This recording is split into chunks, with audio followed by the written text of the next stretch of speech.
Our first speaker for the day, Stephen Jacobi, currently serves as the Executive Director of the New Zealand International Business Forum and an alternate member of the Asia-Pacific Economics Cooperation Business Advisory Council. Stephen has a broad experience in industry and trade development, having formerly served as the Executive Director of the New Zealand-US Council for 8.5 years, and the Executive Director of the New Zealand-China Council for over 3.5 years. He also has extensive diplomatic, trade, and government experience, including posts as Deputy High Commissioner in Ottawa, Assistant Trade Commissioner in Paris, and as Advisor on Trade and Diplomatic Issues with the Ministry of Foreign Affairs and Trade. He was also formerly the Private Secretary to the Minister for Trade Negotiations. Stephen is an experienced director and a frequent commentator on trade and industry issues. He is also the managing director of Jacobi Consulting Limited, a consultancy offering advice to public and private sector clients in the fields of international trade, government relations, and industry development. Given all the global news, development, and changes, please join me to welcome Stephen to the stage.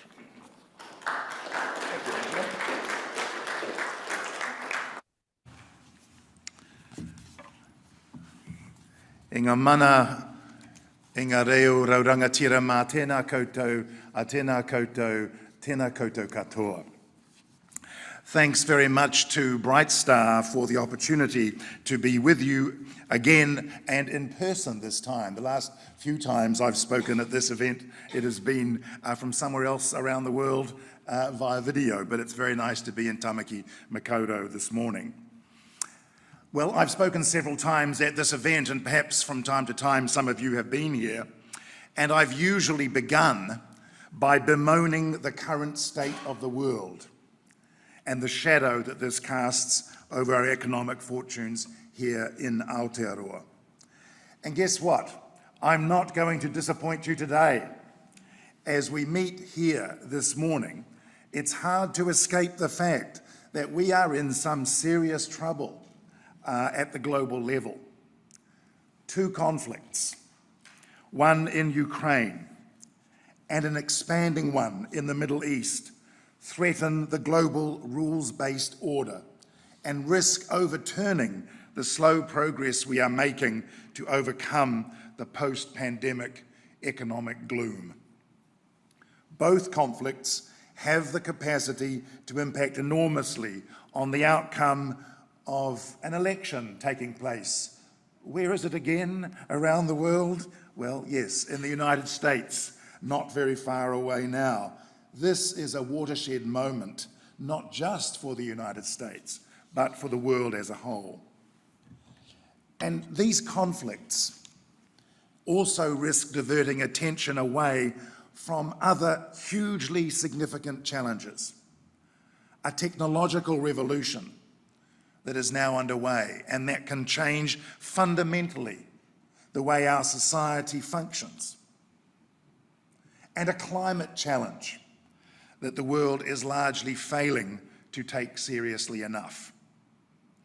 On so many levels, it seems like today we're at an inflection point, a moment in history where what transpires in these coming months could radically change the future. So let me explore this with you today by talking about, firstly, the big picture facing New Zealand in the global economy, and then going on to the geopolitical issues that loom large today, and then some of the other trends and challenges we currently face. But let's start with some good news. Let's look on the brighter side. The global economy, while weak, is growing again, and inflation is being brought under control, as we have seen here in New Zealand. The IMF released its World Economic Report back in July. It expects the global economy to grow by 3.2% this year. Gosh, that figure would be great here in New Zealand, wouldn't it? But even that is lower than the long-term average growth of 3.8%. And, as you know, the world is making some progress in reducing inflation, which is forecast to slow to about 5.9% this year. Here in New Zealand, we're doing better than that. The not so good news is that inflation around the world is surprisingly persistent. While the costs of headline inflation, food and energy, have declined, prices for services continue to rise, and this complicates the return to a more normal inflation outlook. That growth projection, 3.2%, I mentioned just now, masks some different scenarios for different economies. Generally speaking, emerging markets and developing economies, especially in Asia and Africa, are doing much better than the advanced ones. China's economy is facing structural problems. The forecast of 5% growth this year is doubted by some commentators. Who knows whether that can be achieved? India continues to outperform everybody, but at a lesser rate than previously, down from a high of in 2023 of 8.2% to 7% this year. I mean, 5% and 7%, aren't these extraordinary figures when you compare to our situation? And other economies in emerging and developing Asia, which includes some of New Zealand's bigger trade partners, which the government is now targeting, are doing reasonably well. Why do these figures matter? They matter because they impact on the countless commercial decisions in international markets which drive the prices which New Zealand businesses can receive for their goods and services sold overseas. Now, back in April, the World Trade Organization released its annual trade survey. And it's, something you always have to cope with doing presentations like this, that about 3 days ago, they released a new one after I had prepared the PowerPoint. The good news is, well, it's actually not that great news, the numbers have hardly changed. Back in April, the WTO forecast that trade would grow by 2.6% in 2024. It's now going to grow by 2.7%. Yippee, according to the latest report. But that's better than the paltry 1.2% score for 2023. These are still not great numbers. One bright spot is that services trade, driven by a surge in digitally delivered services, the things that you can buy over the net, and other services like tourism, well, this has all continued to grow very significantly. Of course, these are the very same services that, with that we're seeing price rises contribute to global inflation. And we see this too in New Zealand, don't we? Tourism is not yet back to pre-COVID levels, and you'll see an article on the Herald this morning from the Chair and CEO of Auckland Airport on this topic. So we're not back to pre-COVID. In fact, we're lagging behind. But there are more Chinese airlines serving New Zealand now than there were pre-COVID. When it comes to goods trade, the last year has seen some stabilising of our position after a decline which set in the middle of last year. In the December 2023 quarter, goods exports declined by 5.5%. That's actually quite a movement. Even during the pandemic, we managed to keep on growing our exports. They grew again in May, which was good news, and they dropped by 0.1% in June and August, so they're flatlining.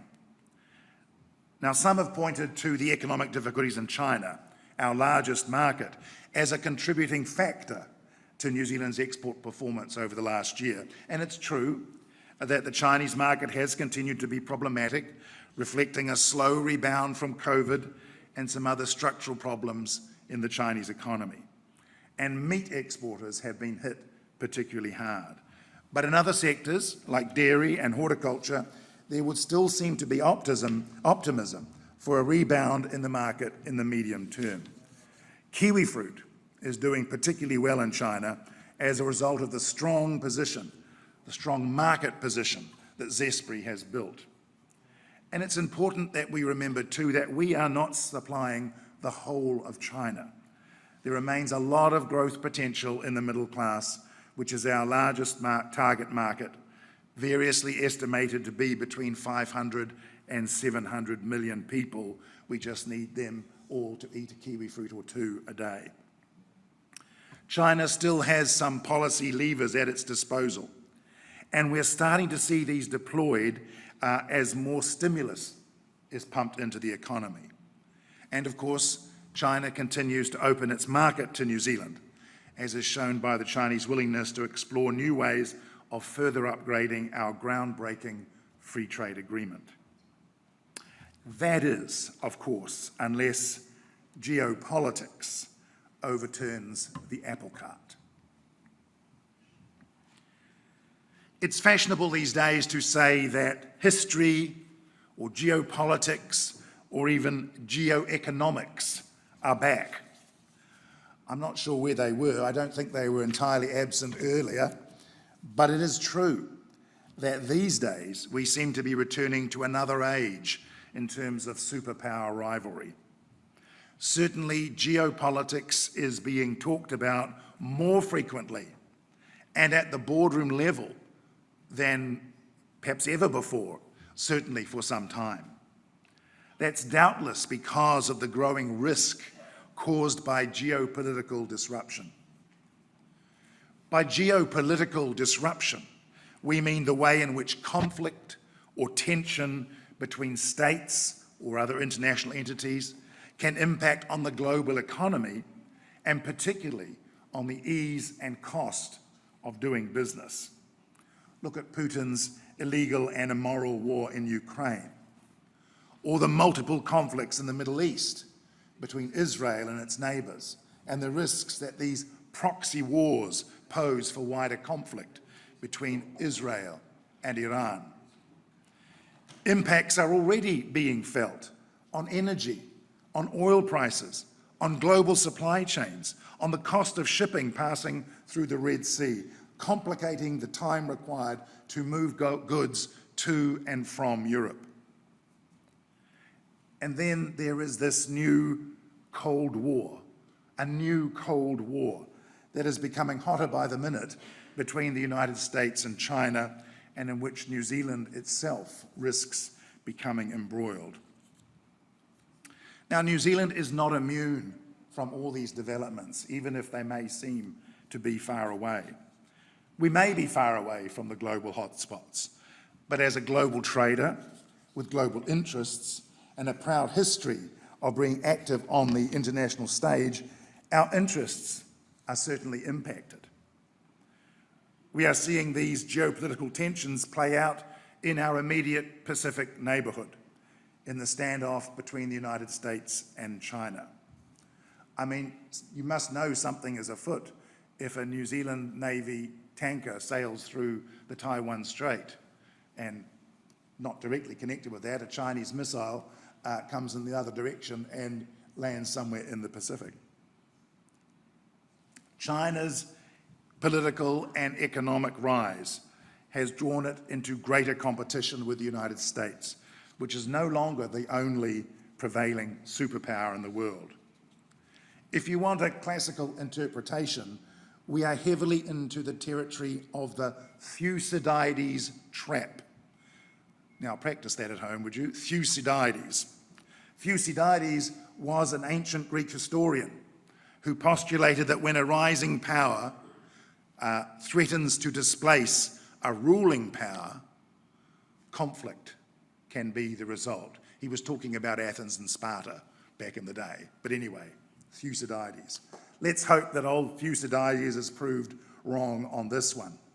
But it is fairly clear that the United States is no longer prepared to accommodate China's rise and is taking steps to respond to what it sees as increasing Chinese competition.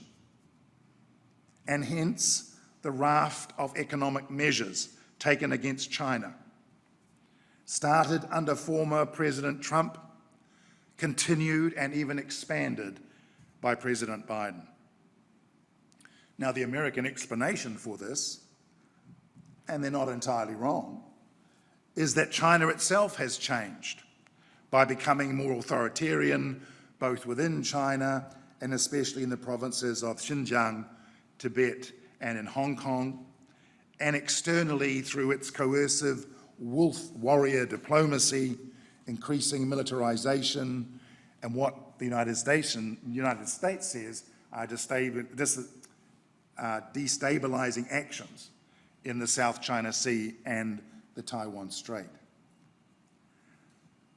Last November in San Francisco, the two presidents, Joe Biden and Xi Jinping, met, and they had a good meeting, and it gave rise to some alleviation of the conflict between the two.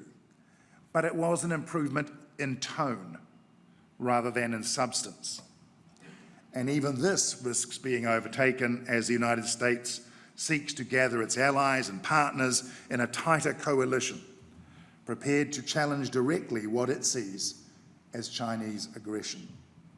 The most visible illustration of this is the AUKUS partnership, AUKUS being Australia, UK, US. It focuses on deterrence, deterring China through a program of expansion of Australian nuclear-powered submarine capability in the Pacific. And as you know, New Zealand is considering whether there is a case to join a second pillar of AUKUS related to advanced military technology, on the assumption, of course, that we can't join AUKUS outright because of our ban on nuclear armed and powered vessels. So what is a small, freedom-loving, trade-dependent South Pacific country to do in the face of all this? This is a pressing question. We have developed strong relationships with the United States and with China. We've tried hard, with some success, to maintain some sort of balance while maintaining and remaining, I should say, faithful to our values and our history. That's really what our independent foreign policy is all about, making our own decisions about how we act and what we say on the international stage, quite often in concert with our traditional partners, including the United States and Australia, our only ally, but from time to time, acting on our own. Our traditional relationships matter, but so do our economic interests, particularly at difficult times like this. The political risk is rising of an impact on our trade from some unforeseen event, like an accident in the South China Sea, or some new policy direction which disturbs the balance that we've tried hard to maintain. I have to say to you, colleagues, membership, and this is my view, membership of AUKUS's second pillar could well fall into that category as we get drawn inevitably into regarding our largest trading partner as a direct military threat. So as I said, these are weighty matters, and the New Zealand government will need to be alert to the potential unintended economic consequences of big challenges and changes to our independent foreign policy. I suggested earlier that these geopolitical issues tend to mask some other big challenges that we face, and let me touch on just a few of these. First up, protectionism, the P word, it's bad. The world is becoming increasingly inward-looking. That's really unfortunate at a time when our government is wanting to double export value. Today, protectionism is on the rise everywhere as the number of trade restrictive measures increases around the world. Free trade is giving way to something called industrial policy and friend shoring. you can be sure that when someone starts talking about industrial policy, they're mostly talking about a whole lot of subsidies for domestic industry and protection at the border. And so, in the land of the free and the brave, tariffs are the order of the day.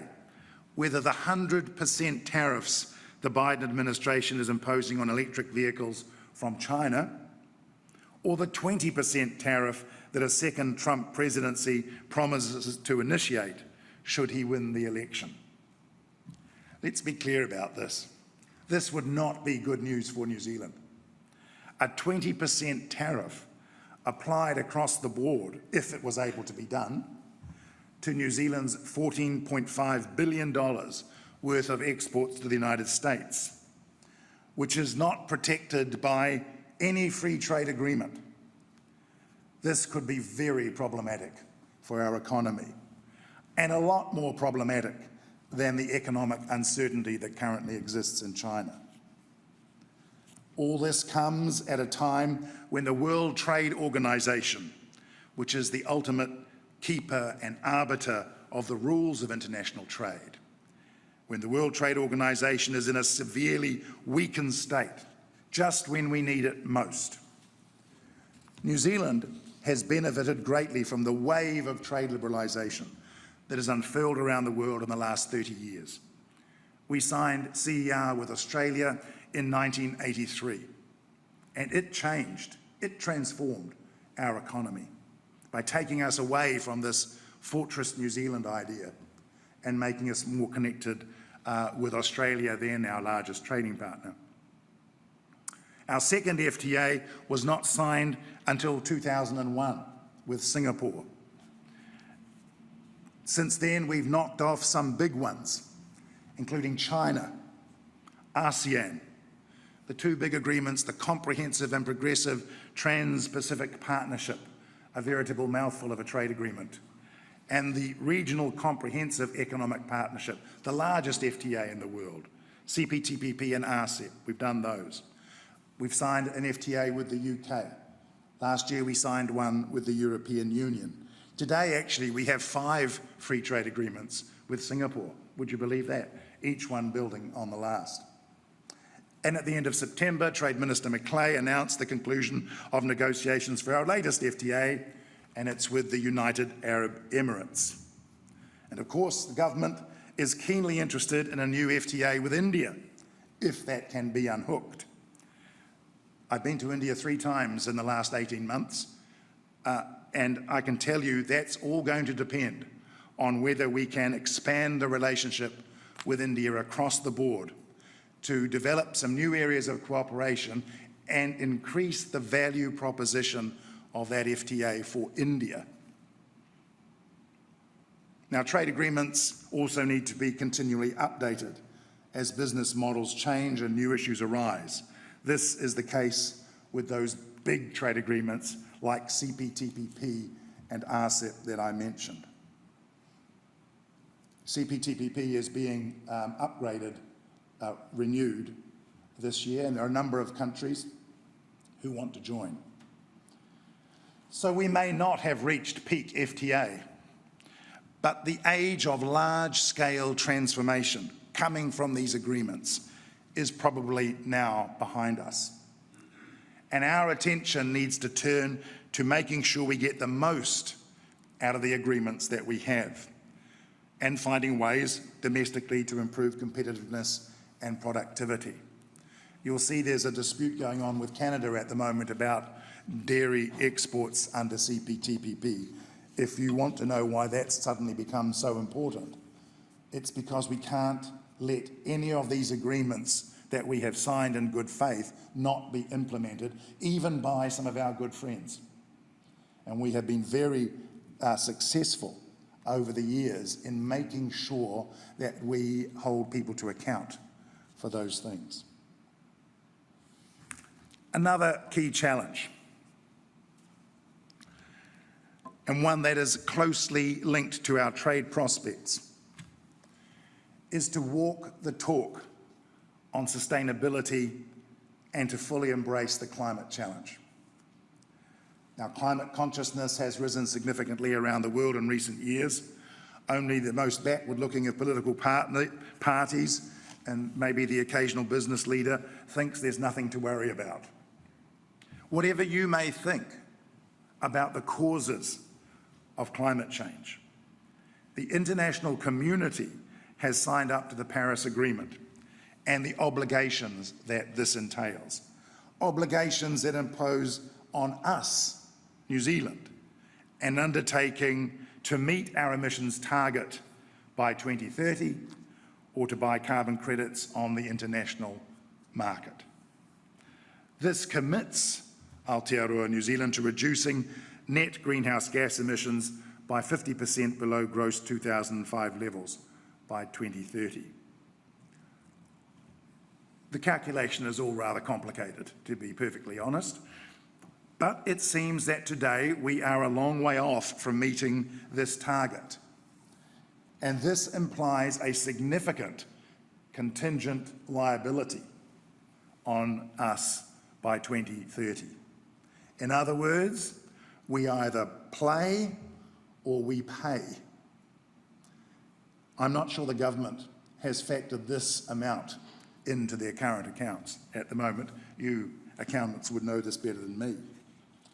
But even beyond this, we have a huge incentive to get on the right side of this debate and to use our superior carbon performance as an asset in marketing our products overseas.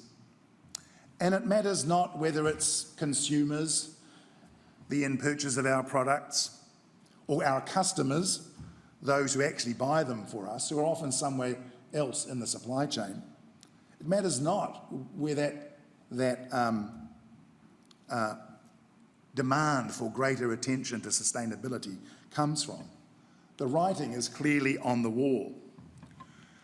And I was very much taken by KPMG's most recent agribusiness report, which had this to say about the future positioning of New Zealand food products in global markets. The challenge for organisations is targeting consumers that understand our products and are prepared to pay for them. The industry needs to be clear in its ambition to deliver nature-positive food from well-stewarded landscapes that is demonstrable by hard data. Just think about those last three facts. Nature-positive food, well-stewarded landscapes, demonstrated by hard data. In today's anxious times, consumers everywhere are wanting reassurance. They are wanting reassurance about a product's origin, safety, and sustainability. This is not a cost, this is an opportunity, a huge one, waiting to be fully realised. But it starts with meeting the climate challenge and living up as a country to our commitments. Now, the last global challenge I want to mention all too briefly to you today is the fourth technological revolution and the advent of artificial intelligence, and I'm delighted to see that tomorrow you have a whole session on this. I belong to an organisation called the APEC Business Advisory Council, ABAC. This brings together business leaders, 3 from every country, from across the Asia-Pacific region to advise the economic leaders of APEC on their agenda for sustainable business growth. ABAC points out that AI has the potential to transform the world as we know it. Whether in science or business, education, productivity, or climate change, AI can help tackle the world's greatest challenges, including green development, alleviating poverty, increasing food security, solving significant health issues. But AI is an emerging technology, and there's a need to weigh opportunity, responsibility, and security in considering how to develop AI and the appropriate governance and standards to harness the benefits and mitigate any potential risks. The point here is there's a lot of work to do in policy and in AI business development here in New Zealand and around the world. And we must not let our understandable preoccupation with today's problems to undermine our ability to tackle tomorrow's challenges. You're going to talk about that in a lot more detail tomorrow. So let me come back to where I started. The world is at an inflection point. That we will eventually get back to where we were before the pandemic. Remember those heady, carefree days? It's not a given. The slow economic progress we are making can easily be derailed. Our attention is too easily diverted by the difficult security situation we find ourselves in. Geopolitics is everywhere. Trust among nations is at an all-time low. The risks preventing a focus on preventing a focus on the other big issues. The closing of borders, a pressing need for greater sustainability and climate response, the opportunities of technology, the opportunities and risks of AI. Colleagues, I hope I've cheered you up this morning. The reality is that New Zealand is making its way in a confused and unstable world. But the good news is that we have opportunities to leverage our strength in trade, in sustainability, and the adoption of new technology. And that's where we need to be headed in the years to come. Nō reira, e te whānau, tēnā koutou, a tēnā koutou, tēnā tātou katoa. Kia ora. Now, Angela, I'm happy to answer any questions in the time I have available. Yes, Stephen. Anyone's got any burning question around the audience here? Please don't feel the need to agree with me. Yeah, we've got a mic. Tony Alexander, who's joined us, never does. Maybe on the China one. Oh, sorry, I'll come back to you. Yeah, because when you look at the likes of other economies that go to war is not good for them economically, but they still go to war and ultimately follow their values, I guess. And so with what you're saying about AUKUS and joining AUKUS too, I guess I'm saying it's inevitable we'll go down that road. The government will recognise that there's risks, clearly, with the relationship with China. We'll probably still go down that route, I guess. Well, there is a certain inevitability to it, I have to say. I personally don't think it's a very happy outcome for New Zealand at the end of it. You only have to look at what happened in Australia to see what the Chinese could do to disrupt our smooth sailing here down in New Zealand. I'm not saying the Chinese are going to do that. I think they've been incredibly patient. And the other thing about AUKUS to remember is that we've actually already not signed up to it as such, but signed up to the idea of it in a number of press statements, releases, comments. We have agreed that AUKUS is a great thing. It's going to be good for the security of the Asia-Pacific region, and deterrence is where we need to be headed. That's put us already in the club. And it's that, I think, that is the most problematic thing. Sir. So in your opinion, what are the positives and negatives of who becomes president of the USA? Well, someone is going to become the president of the USA, aren't they? Although one of them might actually dispute the outcome, you never know. I mean, can I put my cards on the table here? It would be a disaster if Trump became the president of the United States. A disaster for the United States, a disaster for the world, and a disaster for New Zealand.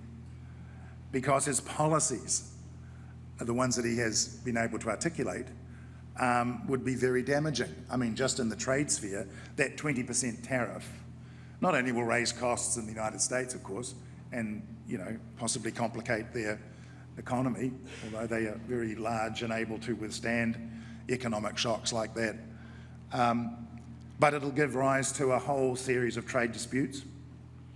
around the world and copycat measures. The Chinese, of course, will react. Well, they're actually already facing larger tariffs, so it won't matter to them. They're probably going to face even more. They will react. But the Europeans will react. Everybody will react. New Zealand will have to decide what to do. You know, one of our largest exports to the United States is actually beef. And it's guaranteed by a quota in the World Trade Organization. So it's something the United States has signed up to as part of its WTO commitments. If they tried to fiddle with that, that would be a huge repudiation of the international trading system and could well bring the whole thing down around our ears. Not to mention wine. I don't think any winery reps here, you know, exported to the United States without any tariffs at all. 20% on top, not so much Sauvignon Blanc being drunk in California. So, I mean, and it's not just that, it's the way it's allies and all that sort of thing. So I think Trump's a disaster. We don't really know a lot about what Kamala Harris will do. I mean, the assumption is that she'll be a lot like Joe Biden, but younger. And, you know, one can assume a continuation of some of those policies, which frankly have not been very good for the world either. Massive subsidization of US industry has a number of consequences. It will eventually bankrupt the United States. Well, it already is. I don't, Tony might know, the figure of what their debt compared to their GDP is absolutely extraordinary. It's 100 and something, isn't it? Percent, 130% or something like that. You know, this idea of gathering all the economies around the world to gang up on China, that could actually provoke a lot more conflict. So, I think Kamala the better chance, and we've got to keep our fingers crossed, but who knows where it'll all come out.